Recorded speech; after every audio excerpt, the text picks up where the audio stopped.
Hello, hi, this is Dr. Blvd, and welcome to CGH's Facebook Live talk for this week. Coming to you at a different time. I think we've done Thursdays in the past. We're doing Friday morning, and here's why: it's because our doctors are actually they have work to do, and so we have to find times that fits their schedule to be able to have conversations with me. So I'm really happy to have Dr. Marcia Jones with me today. Dr. Jones she's one of our family practice physicians, has been on the staff for a number of years. She also serves on the board here at the hospital. So looking forward to our conversation. Welcome. Thank you, Dr. Bird, for inviting me. Yeah, good to be here. All right. So, and also for those of you who have watched on occasion in the past, no bow tie today. Bow ties are just Thursday. So this, I guess, is short sleeve Friday for me. And do you have a rhythm of something you wear every day of the week, or you just kind of go with the flow? Just go with the flow. Okay. Depends on the day. All right. Okay, so we have some viewer questions already. We'll get to those at the end of our talk together here, but I have a few questions I just wanted to bring up with you before we did that. So, Dr. Jones, can you share what your experience has been like from the onset of this COVID epidemic up until now? Sure. I know it's a pretty big question, and you can do whatever you want with it, but I just wanted to hear what you have to say about that. Sure, it's definitely a good question. Thanks for asking. I think that because it's a new disease, initially, I'll admit there was a little bit of apprehension about the whole process. Not only do we have to learn how to take care of our patients, but we have to learn how to take care of ourselves and our staffs and our families. And so, of course, that's always a sense of concern. There were no standard of care available and no practice guidelines, so everyone had to essentially climb that curve at the same time in a pretty rapid fashion. Fortunately, with technology, with our local resources, there's been webinars, there have been virtual CMEs that increases your knowledge base. And so taking a step back, I rapidly, got comfortable and became much more confident in the process, learning about the disease and how to care for our patients, and then just relying on the core foundation. This is your training. It's another disease process, but you are trained to take care of different diseases. And once you've educated yourself, you trust your instincts, trust your training, and once you are sure that you're following the proper infection prevention measures, then the confidence has stayed in that way. Okay, good. How's the ramp up in your office going? We're all of our medical staff are kind of beginning to. How's that working? It's going pretty well. I would say that through this last 3 months, initially we had introduction of telehealth, and so we embraced that. The public has also embraced that. We had about 50 to 80% of the practice in the last couple of months had been telehealth. But recently, in the last 2 weeks, we've started incorporating less telehealth and more in-office, bread and butter, brick and mortar visits. Yeah. I'd say about 90% of the practice right now is inpatient in the office visits. So I'm pretty close to capacity. Okay. Still 5 to 10% of the visit is telehealth and virtual care. So I think we're definitely getting back to what we consider our previous normal. What's your criteria for who the telehealth folks are going to be? So a couple criteria. The diagnosis makes a difference. There are some things that does require an in-office visit for physical exam. So the age of the patient, their chronic conditions, and their diagnosis all bring to bear what they're being assessed for. Okay, all right. And I was just I ask all the folks who come on about this, but can you every office is different in terms of how it's set up. And Dr. Jones, for those of you probably all do know, but if you don't, she works at Lynn Blvd, which is next to that. There's a bank there in Coles, kind of that area. So, can you speak to what has in place to keep the patients, to keep the staff safe when they come in for a visit? Definitely. Of course, as we mentioned before, safety of the providers, the patients, the staff has always been a concern. And we've implemented certain strategies to mitigate the risk to everyone involved. So it starts with the day before your appointment. The registration staff, the receptionist will call and pre-register you for your appointment. Okay. Ask you certain basic questions to get you ready. So you don't have as much time you're spending up right there in front of where the receptionist Yeah, when so you the come in. backlog or the line in the waiting room is mitigated. Once you arrive to the office, then you're screened at the door. Your temperature is taken. They're asking you a few screening questions to ascertain whether or not there are any risk for COVID before you actually enter the building. And if you do not have a mask, one will be provided for you. Once you've passed the test, if you will, and you enter the lobby, then everything has been sanitized before you enter. And also, after you've used that seating area, it's sanitized again before the next patient utilizes it. So the reception has been very good about keeping everything clean before and after each patient.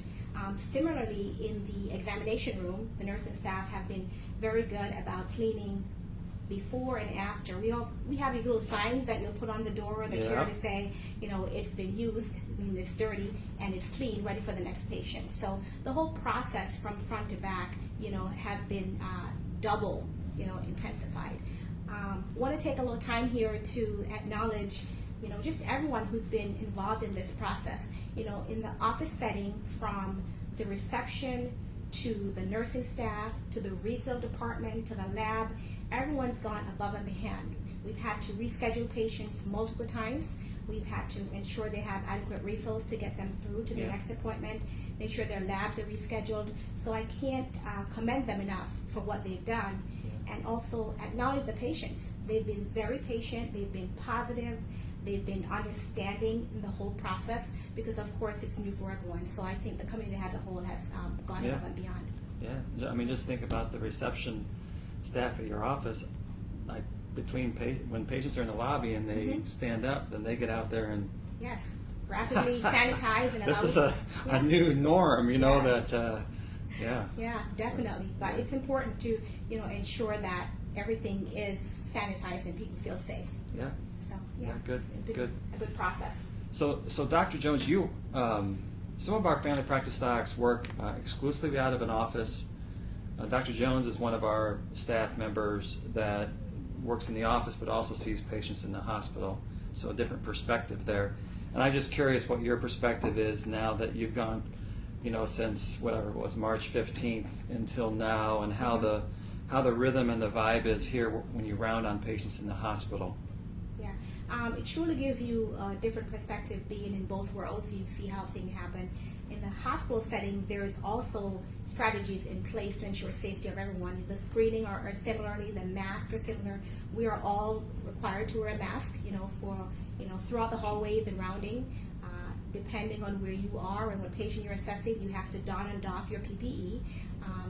We're getting to a more of a normal scheduling and activity, if you will, in the office and in the hospital setting now. I think that the volume is increasing. Patients are also getting a bit more comfortable coming in, and so things are changing a little bit in that direction. Yeah, for instance, I think we've talked multiple times on this Facebook conversation about bubbles. Yeah. So basically we have areas that are kind of designated as these are where our COVID suspect or positive patients are, and we're phasing that away. Yeah, so we've gradually phased that away. We had bubbles through multiple areas. Most recently it's only been in the CCU and the emergency room. And then what we've done, this week, as it were, is we've phased those out. There's still designated areas for persons under investigation or suspected patients or positive patients. There's isolation areas for those patients, but the bubble themselves, the physical barriers that are there are no longer there. Yeah. So. And so in some ways we take that as a positive sign. It just means that our caseload is not as much as it was, which is really encouraging. Yeah. And for the folks who are the other thing that's been helpful, and you can speak to this as well, is we have the rapid test right now. Yes. So if someone, we don't have a lot of the rapid tests, but we have enough right now that if someone needs to be admitted to the hospital that we have a concern about, that they might have COVID, we can test them and know yay or nay, which allows us then to need fewer rooms that are just kind of where people are sitting waiting to find out whether they have COVID or not. Yeah, definitely. In my mind, that's certainly been a game changer. You know, in the onset of this, we've always talked about not only availability of PPE, but testing. You know, Yeah. it makes a difference how you triage those people. And so having the rapid test in 90 minutes, you can essentially triage those people appropriately. Are you going to an isolation area or a non-isolated area as Yeah. far as care is concerned? Yeah. It also ensures the patient has less anxiety. You know, they're not waiting 3 days to find out, do I have COVID? Yeah. You know, and it accelerates the care Yeah. because you can start actually, you know, treating things differently from the get-go. Yeah, and it saves for the hospital standpoint a lot of PPE. Definitely. Yeah. So it's been by and large, I would say it's been a positive last couple of weeks as far as that goes, Yeah. which has been encouraging. I think if I understand correctly, it's been 2 weeks or so since we've had, you know, Around there. positive. So that's definitely a plus. I would say that we've admitted someone. Yeah, It's positive. It's positive. Yeah, Yes. yeah. So that's certainly in the right direction. You bet. Yeah. So let's see here. Oh yeah, I wanted to talk to you about something else too. So this has been going on now. We're at 3 months. Okay. Today's probably around that, not quite, but right around that period of time. So with the duration of this, there are increasing concerns about delay of care for patients. So, you know, I'm just curious what your thoughts are on this and what your suggestions are for folks who are listening about screening tests, that mammograms or colonoscopy, you know, those type of things. What are your thoughts on that? Yeah, that's a very good question. Thanks for asking.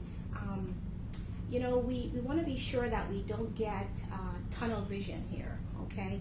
We also want to make sure that we understand, yes, coronavirus is a serious illness and we want to give it the due respect. But we have a lot of chronic conditions out there. There are people who are diabetics, people with heart disease, emphysema, cancers, bad joints that needs to be replaced. Yeah.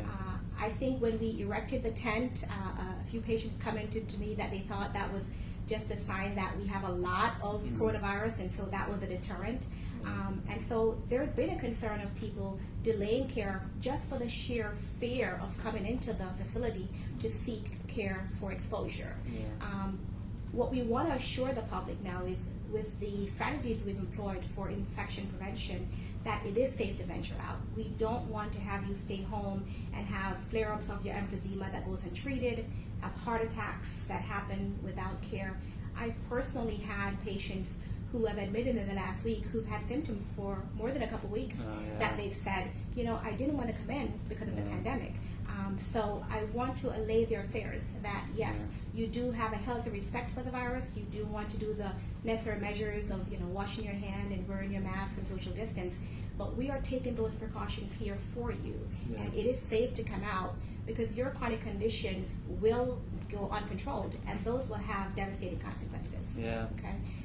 Colonoscopies for colon cancer, mammograms, vaccines for children. You know, the American Academy of Pediatrics has actually come out and given guidelines to implore, you know, caregivers and families to get those children immunized. And in our office, we've mitigated the exposure, if you will, of well child to other patients. You know, we've got spatial separation where there's a mini waiting room that they will be.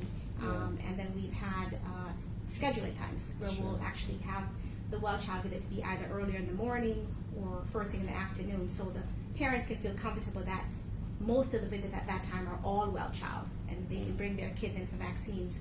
What we certainly do not want is to have a secondary pandemic, if you will, or other vaccine preventable illnesses that are now, we thought, eradicated, becomes, you know, more fulminant in the community or in the area. How ironic would that be? Yes, that certainly would be. Yeah. We're waiting for a vaccine for COVID, and when people get sick because they don't get vaccines for something else. But it's true to the reality because patients have deferred their care because of that. But I think with the measures we have in place, it's certainly safe to venture out. I mentioned this last week as well.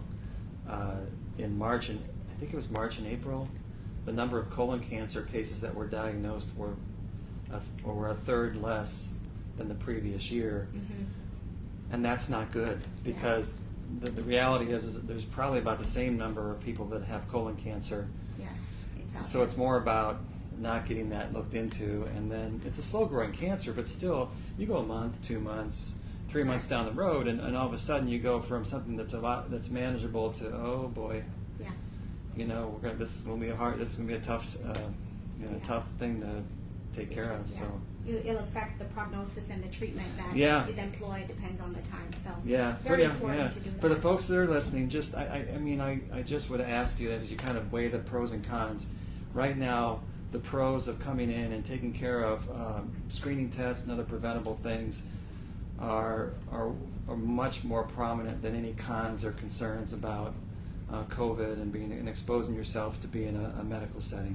So I hope our conversation has assured folks or make them feel more comfortable about that. Definitely, So, pretty important. Yeah. Okay, I'm going to switch gears on you a little bit. Okay. I have some other medical stuff, but I just we've become pretty serious about the medical thing, right? Yes. Okay. So, but I just want to ask you this because it's fun to hear people's stories. So, can you share with the folks who are listening and me as well?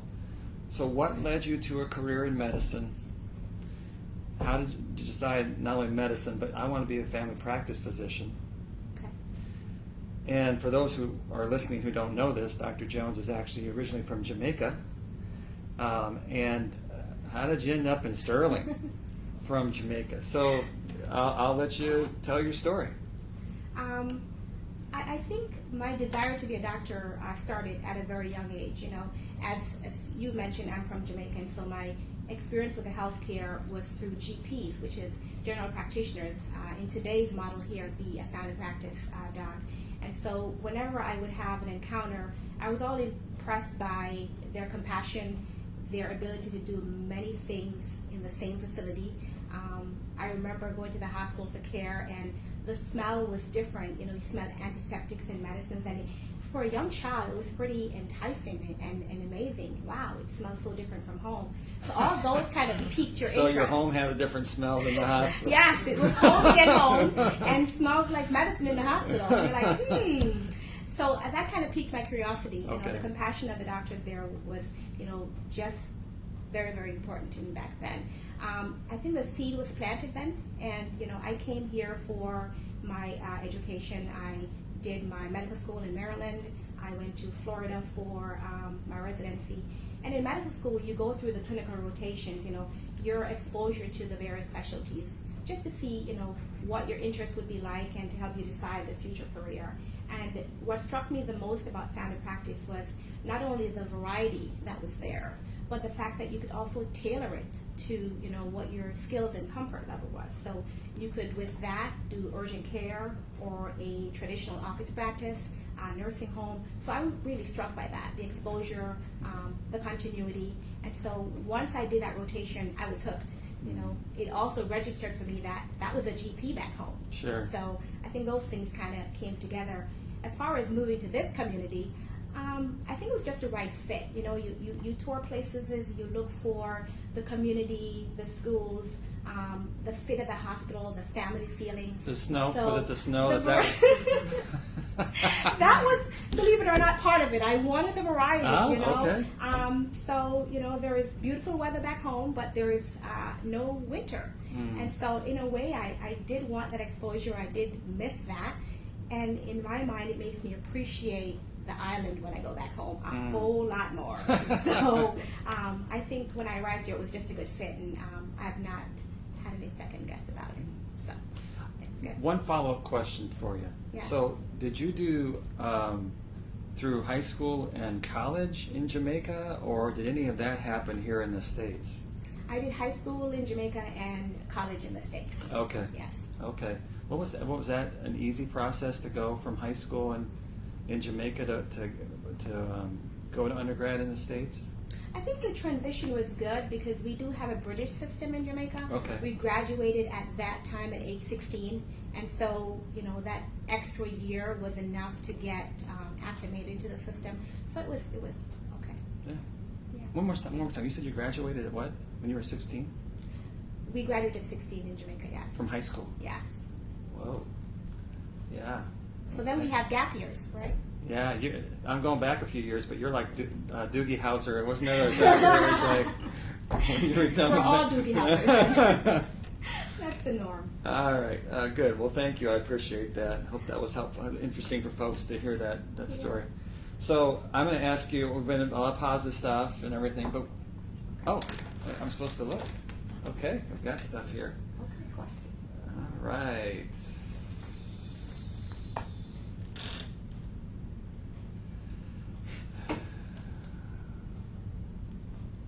Okay. Okay, we're gonna. I guess Dana says we're gonna take on some of these questions here. Okay. All right, Dana. So, question number one: what's the most important thing about the virus that you have learned? So there are many things about the virus, but I think the most important thing about it that I've learned is that at the core to treating it, the basic things are still important. Okay, and so while it is a new virus, the infection prevention is still the most important. It's still about hand washing. It's still about covering your cough and sneeze, and of course now we implemented the mask. So there are other things that you do for it, but the foundation that you've learned still exists and still is the most important thing to take care of this virus. Yeah, good. I guess a couple things for me. The first one is I don't think I ever realized how important something called a supply chain is, which is essentially having what you need to take care of folks. I mean, by and large, in the world that I've lived, in the bubble that I've lived in all these years, it's like, yeah, okay, we need this antibiotic for this patient. We need, start them on an IV, oh yeah, they need to be in isolation for whatever. And it's like, okay, yeah, and they have the stuff to take care of all that. It happens. It just happens. This has not been that. This has been a lot of, do we have enough of this? How are we doing on that? How are our testing supplies? How are our swab supplies? A lot of supply chain stuff, and it's made me realize how important those things are. And I hope at our level, at the local level, and state and national level, we learn from this and have a better strategy as we go forward, because there'll be other stuff like this that pops up that we need to have some sort of sense about how we go about it. So that's one thing. And the second thing that I think I've appreciated is, or learned, is that in situations like this, which is kind of like an ongoing, slow catastrophe in a sense going on. We talk about, like hospitals get hit by tornadoes, or that's a pretty boom thing. But how even in these slower moving things that are going sideways, how much work it is to make sure that you're communicating with everyone, to make sure that everyone understands what's going on, and you have to keep going and keep communicating, because as hard as you try, when you have 1,500 people that work at a hospital, Sure. And then you have your community, to make sure that everyone, as best as we can, is at least someone on the same page, is a lot of work. And I think that's something that I've learned through this too. So yeah, those are some things for me. Good question. Okay, I'm hearing about bow ties that they want. The folks are kind of missing the bow They want a ties. bow tie. Only Thursday. So I'm sorry, but it just I'm a past person of patterns. We'll see if we have another Thursday Facebook. Thank you, though. I appreciate that you missed that. Okay, this longer one, I'm gonna kind of do some shorter ones here. Thanks for spreading the awareness. Keep doing it. I'm concerned because I've observed a lot of people in and out of communities seem to act like COVID-19 is non-existent anymore. Okay. That's a good question. I think we have to strike a good balance between ensuring that we're practicing good prevention habits, but not being too hyper vigilant or paranoid. So I think that we do respect everyone's opinion, but we also want to respect what the medical science is saying. I do have patients who have concerns about wearing the mask in public and have chosen not to do so. And while I do respect their right to choice, I think that the science is suggesting that we're mitigating the spread and flattening the curve by wearing the mask. The foundation for that is just educating people, letting them know that these strategies have been shown to work, and hopefully they'll come around to doing those things. I think it's human nature. Yeah. It's different. Human nature when things aren't, you don't see them, it's harder to feel them as being real. Mm-hmm. So I get it. And we're fortunate. We're not the suburbs. We're not Chicago. We definitely have had cases, and we've had patients here in the hospital, and there continue to be cases here that are positive in the community, just so folks know that. Mm-hmm. But yeah, really, it's I get it, and yet I think that we're still in a place where it makes sense to wear a mask when you're in public, because it's not about protecting. When you wear those cloth masks, it's really not so much about protecting you. It's about protecting other people, and particularly people who are vulnerable. Mm-hmm. People on immune medicine that affects their immune system. People who are older who have to get out to get groceries or do things. So, yeah, to me, I just see it as part of that being kind process of trying to. And yet, I think the thing that I'm more aware of is I feel like I can't control entirely. I can get the message out, but I can't control how folks decide they're going to go about their business. And so I guess I'm more and more learning. I'm just going to control what I can control, which is I'm going to try my best to wear a mask when I'm in public. I'm going to wear a mask when I'm in public. And I'm going to distance as best I can, and those are the kind of things I'm going to do, and that's going to make an impact one person at a time. Yeah. And I think, to your point, the fact that our area has not had the hotspots, if you will, has certainly affected people's perception of the pandemic. But we are fortunate, and you do have to think about, your family members, the elderly, those with chronic conditions, and remember that the mask, it's not so much for you personally, but for them. It's going to contain your respiratory droplets so that people around you are less exposed. Yeah. So. In some ways, it's the same human response to vaccinations. I mean, vaccinations, you don't see the results because you're preventing something that could be happening. Mm-hmm. And so when you don't see it, it's like, well, why would we do this? And there's some risks here, and the risks become more and more and more because you're not seeing the benefits, even though they're very real. And I'm talking softly, so I'll talk up, I think, a little bit. Let's see here. When will visitors be allowed at the hospital? I'll take that one. So we're still kind of waiting to hear more guidance from the state on that. Right now, it seems that across the healthcare industry in the state of Illinois, folks are still being pretty stringent about having visitors come in other than certain situations. And so, like I've said last week, we may be, when I have this next Facebook Live, I don't know, it'll be next week, a week after that, we might have eased that up by then. But for now, part of trying to socially distance and that kind of stuff in our lobbies and those kind of things is not to have other people in addition to the patients. So it's a fluid thing right now. The answer is still status quo, with exceptions for patients who are end of life, or of course OB patients and those kind of things. So yeah, that's the answer for now. Okay, what advice can you offer to local pastors to continue to keep their congregations safe as we begin to slowly open up? That's a good question. Of course, religion is a very important sector of society and community. I think that, you want to ensure to follow the guidelines. There's spatial separation for social distancing that's required. Making sure that facilities are available for hand washing or sanitizers, asking the congregation to wear masks. I think if you employ those strategies, then you can allow people to express and worship in a safe manner. Yeah. And of course, some of that also depends on the state mandates and those kind of things. So from a medical standpoint, those procedures are important, but you also have to listen to what the state and local law and mandates have to legally allow. Yeah, I wonder, is this coming from I want people to get together, or I don't want people to get together, and I want you to tell people how to get together. I wonder about anyhow. What's the background? Yeah. What's the backstory here on that Okay. question? So I think I would agree with Dr. Jones and just say, look, I would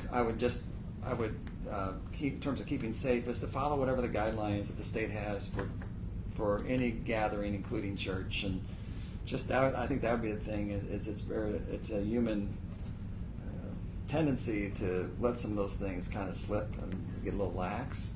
Mm-hmm. And because these gatherings in churches are more than the typical 10 that right now we're going with, I guess it would be just to make sure that everyone who shows up still kind of is on the same page about we're going to keep following whatever recommendations are through each one of these phases. And I think that would be the thing that I would throw out there. So, okay, is the summer heat helping reduce cases or precautions and restrictions making a difference in number of cases? Let me say that again. Is it summer heat or are these precautions and restrictions that are causing the case number of COVID to go down? I don't think, to the best of my knowledge, there is any definite research or study yet to indicate whether or not the summer heat in itself is playing a role in mitigating, the risk. I do think the studies we've seen are indicating that the infection preventions are certainly playing a role. Yeah. So that would be my preference. My answer would be 3 letters. Yes. TBD, to be determined. Or it could be YES. Yes, I don't know. Yes, it could be those. Yeah, the research is not there yet. I'm just not smart enough to know the answer to that question. So I do think, I'm glad that the numbers are going down. Mm-hmm. I was on a call with the IDPH yesterday, and at one point in time in the state of Illinois, I think there were close to 5,000 patients that were hospitalized with COVID or COVID-like symptoms, and now yesterday the number was 2,300. So that's still 2,300 people that are hospitalized. But obviously that's really encouraging to see that go down. Definitely. Yeah. Okay, and I have a longer question here that in many ways I'm going to, this was a kind of a workplace question. Okay.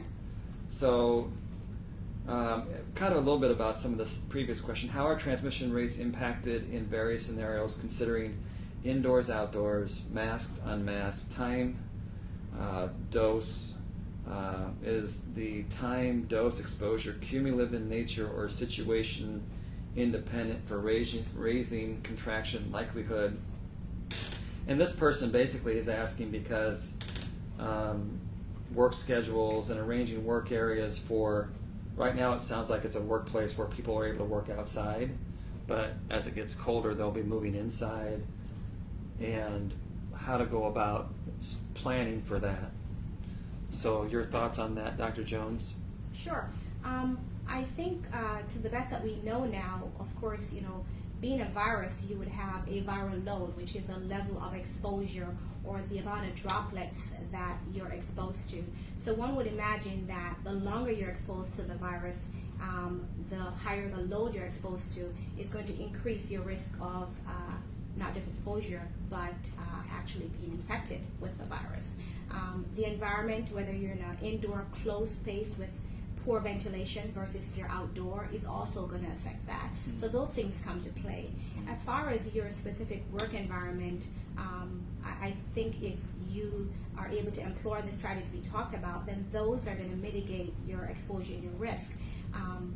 As to when you can, go to work and whether work is indoor or outdoor, some of that has to be determined by the local health department, the CDC guidelines, the particular type of work you're doing, the environment you're doing it in, the number of people at work. So some of those things will have to be determined by the local body that put forth guidance for care. Yeah, great. And right now we're in phase 3. So part of that, which is, it's great whoever the question was, just to be already thinking ahead about that, because that's the best way to go about these kind of things, is to be thoughtful and kind of have contingency plans in place. But if we get to phase 4, phase 5, it's going to have a bearing in terms of what a workplace needs to look like. So that's too. But yeah, our health department. I'm going to say that we do have a workplace wellness through the hospital, and I do think there's an opportunity there that you could reach out to our workplace wellness folks, and they also could be working between themselves, the health department, or infection prevention folks to kind of, because each workspace, just like each office is a little different, each workspace is a little different in terms of what you would need to do to set that up to try to make sure that it's as safe as possible. Sure. So good question. Appreciate that. Okay. I think I've answered those questions, and I have a few minutes. I wanted to go back to some questions that I had for you, okay? Okay. All right. So what would you say the most frustrating part of the work that you do is?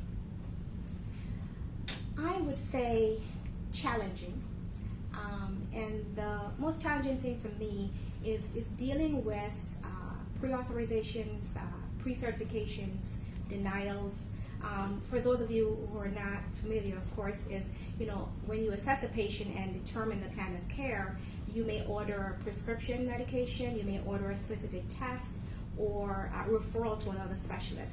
And various insurance companies will have a step edit process. You have to go through these series of processes before I determine that it's applicable. So the medication may be the best choice that I've determined based on my medical training, but in order to get that, it may mean a lot of paperwork, which is staff time. It may also mean sometimes a personal call from myself to another doctor that works for the insurance company. And to me, that is that's frustrating.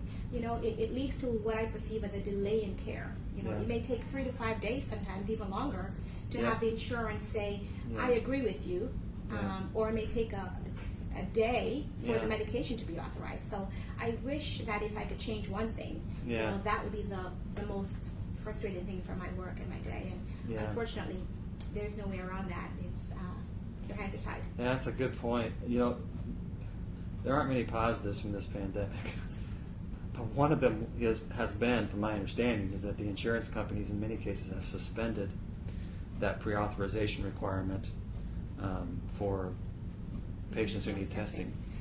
Initially, but it's changing. Oh. Yeah, I think the honeymoon is over, and as of this week, we've been right back in the situation of needing 3 to 5 days or more to get those things authorized. Yeah, so that normalcy is coming. That is a big source of frustration for our medical staff. Good point. Yeah. So what's the most rewarding thing about the work you do? The beauty of family practice for me is the fact that it's multifaceted. Personally, for my practice, I take care of newborns all the way to geriatrics. I do inpatient in the hospital, outpatient clinics, and nursing home. The most important thing is, it's actually a blessing and an honor to be invited into those patients' lives, to help them with their health goals, to help them control their conditions. I love the whole process. I love the continuity. I love seeing the generations, that I've taken care of. So I think the whole thing is just pretty rewarding and pretty good. Yeah, good. One more question for you, and then I have another viewer question. I know family practice is pretty broad. I'm a family practice doc as well. Mm-hmm. Do you have any, within that world that you live in, any particular little pockets that you're particularly interested in that you enjoy more than others? I'd say my bread and butter that I practice is women's health and diabetes. Diabetes itself is so multifaceted, and there are so many sectors to taking care of the diabetics, whether it's type 1 or type 2, whether they have associated complications or well controlled. So I find that pretty challenging but rewarding, and I love taking care of that. And I love women's health. I think you can relate to them, but you also have that educational background to help with taking care of them. So that's my bread and butter. That's kind of what it's about. Yeah, good. Those are good bread and butters to have, boy.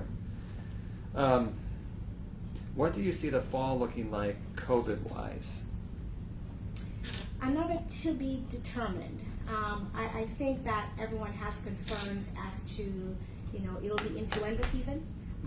And of course, COVID has flu-like symptoms. And in my mind, it will depend a lot on testing, testing and contact tracing, how well we do that. But I think the full gamut of what we see will be determined by the availability of the testing and what the flu season looks like. So it's another, be vigilant, keep the antennas up, looking for, the flu-like symptoms, the COVID-like symptoms, but can you test, and how quickly are those testing? Yeah. And I would just add to that, there's definitely there's some variables that we just don't know yet. So like how diligent are folks in following the different phases that the state puts in place.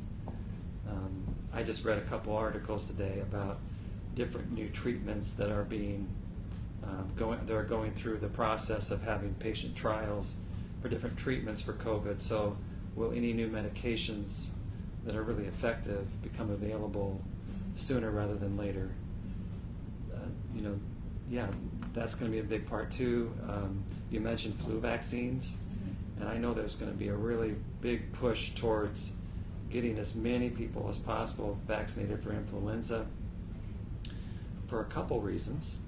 One is just that a certain percentage of every year people get admitted to the hospital with influenza, and that takes up space in the hospitals. And so if there were another wave of COVID, and on top of that we have influenza patients, it could make it tougher for hospitals to try to take care of all those people. So it's really important to try to reduce the number of flu cases.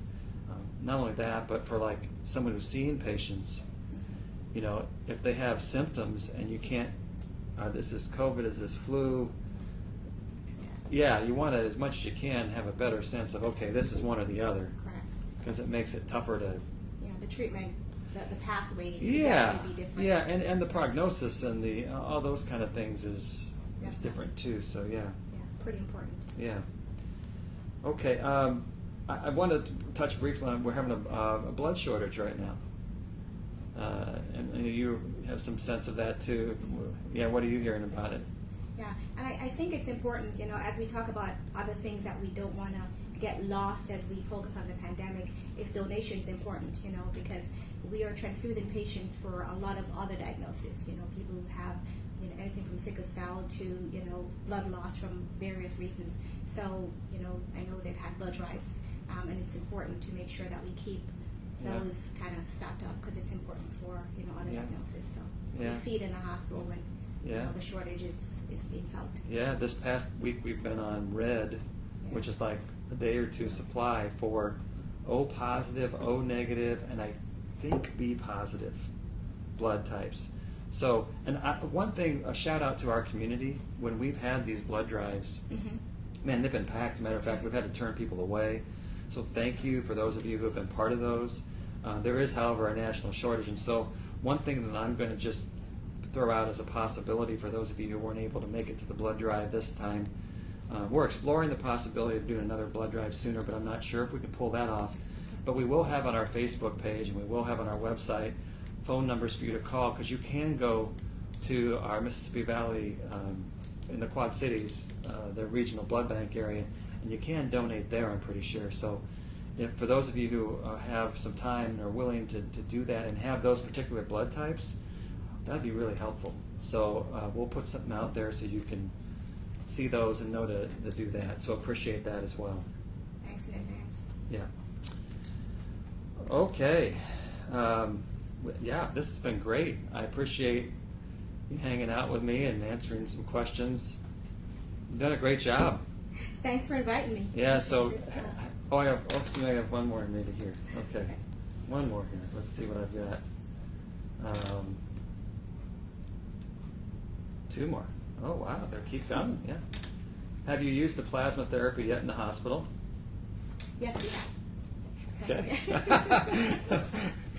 To the best of my knowledge, we've had 2 patients that have used it, and I personally know a patient who has used it and done well and gone home. So yes, it's been utilized, and we've had good response. I think most patients did well. Yeah.